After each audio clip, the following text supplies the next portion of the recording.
Can I just say, I just had a text. You'll love this. Tom O'Hara, who is the publisher of our new podcast. My son has just started school, where Josh Widdicombe was the quizmaster at a parents' pub quiz recently. I spent the entire evening being delighted at how funny my son's reception teacher was. Oh, there we go. So there you are. So he thought that you were the teacher? He thought you were the teacher. I'm not sure what that says about him. That is a real kick in the teeth. So let's get this straight. Your friend thought that Josh Widdicombe was quite a funny teacher. They thought he was surprisingly funny for a reception teacher. I'm not sure what they thought he was doing. I mean, quite why he was kind of chairing the pub quiz in such a sort of, ebullient fashion, I've no idea. Yeah, I'll take that. I'll take that as a good review. Definitely take it. It was a good quiz. Tell him I'm doing another one just before Christmas. I will tell him. Yeah. You love that, Josh. Ed, how involved were you? First of all, how old are your kids and how involved were you with the schooling? So I think when they were at primary school, I took them to school and picked them up. Any quizzes? Actually, I took them to school more in the mornings, and which generally went well. Yeah. Although I had one really bad experience, which I think probably quite a lot of parents will understand. It was a Monday morning, and my oldest daughter was 5, and we did the whole school walk, and she had a lunch and a bag, and we arrived there, and we got to the gate. Yeah. And it was locked, and we stand outside for a bit thinking, what's gone wrong? And then a guy comes around and says, I'm really sorry, it's half term. We had absolutely no idea, so it was shut. But the thing which is bad about this story is the following Monday, a week later, I went confident that, you could only make that mistake once. We arrived on the second Monday. This is totally true. Yeah. And again, and this time I didn't believe it. So I'm rattling the gates, thinking they've shut the gates early. And the same guy comes out and says, inset day. Unbelievable. And my daughter, honestly, age 5, said to me, Dad, she said, could Mum take us to school next week? I was sacked. But you're a details man, aren't you? I thought I was, but it turns out not about that. Yeah, that was bad. How old are your kids, Ed? Our kids now are 24, 21 and 19. Girl, boy, girl.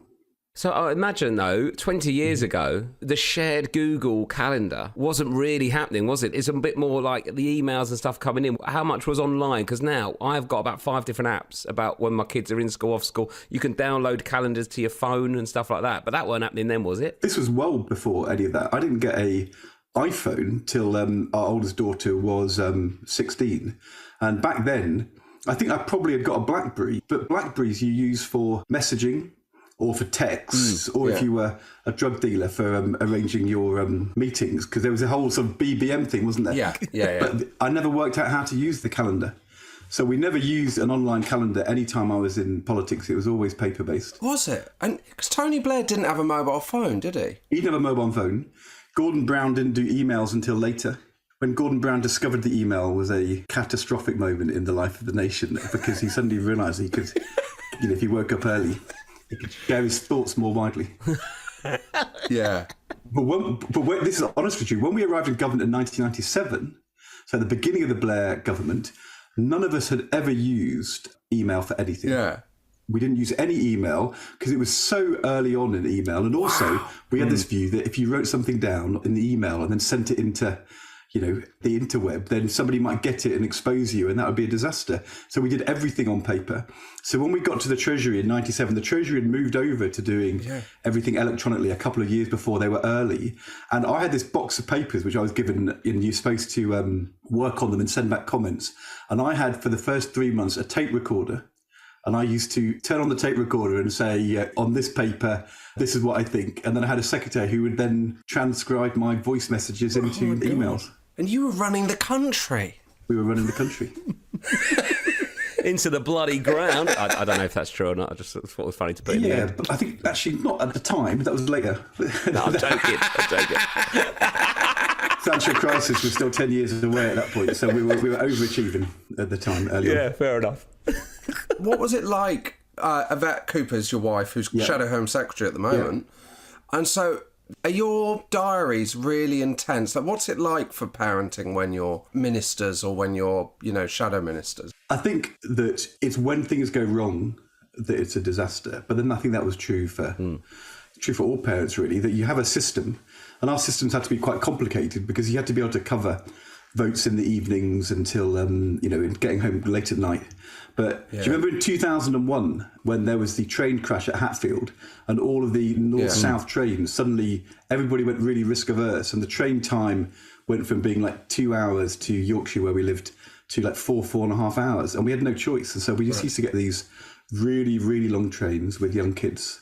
So those times where it became much more stressful. But I think fundamentally, life is about having a good mother-in-law. If at key moments you can make the call. Yeah.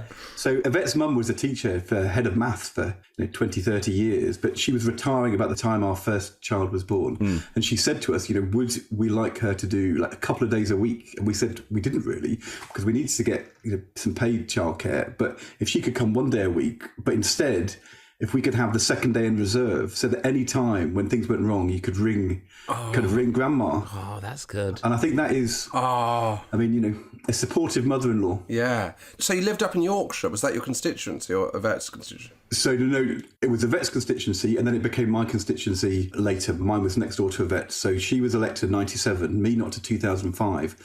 By the time I was elected, we had all the 3 children, but we lived in London from like Sunday night until Thursday night, and then we all moved up and we all moved down every week. So and all of the children went up and down every week. And what did they do for school? So they were in school in London, primary school, secondary school, but to begin with, they were in nursery school up there on a Friday. And then because, we had to be in Parliament during the working week. Yeah. And so I would, take small kids up to Yorkshire every Friday. It was really interesting. I don't know whether this kind of corresponds with what you've seen with talking to other people. There was a real difference between the gendered attitude of men and women on trains to people doing childcare. If Yvette was travelling up with a pushchair and a government box and 2 kids on a Friday afternoon, all of the men would look at her with kind of great support and sympathy, but they'd never offered to help. Because it was mainly men on the train at that time going home. It was mixed, but it was more men than women back then. Whereas if it was me, you'd get to about, somewhere north of Grantham, and some guy in a suit who'd been away all week and was looking forward to getting home to be with his kids would lean over and say, "Can I help?" and take the baby. Oh, really? So our young children were regularly kind of, nursed by men on the train. They never offered to help Yvette, always offered to help me, getting the bags down. Wow, that's so weird. Fascinating. Because I think what it was, and it was the same with women and men would offer to help me because actually I think I just probably looked a bit desperate. And also, they didn't feel like it was an affront, but to offer to help Yvette might have been a criticism, so people didn't do it. Right, If we went down on a Monday, nobody offered, ever. Because then what they were doing was they were going back to work. So they'd shut the door, left the kids behind. Our oldest daughter had this toy telephone, which, at a time when telephones were a big thing, actually, you could call it a toy mobile phone, which had this really, really loud ring. And she would have it on the train, and then her phone would ring, and she'd be, be mimicking a mum and dad. And on a Friday afternoon, all the commuters would smile.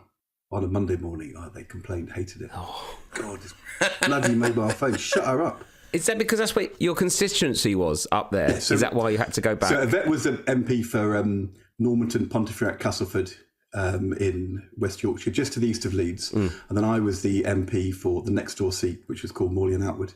So South Leeds, North Wakefield. And is she still the MP for that, presumably?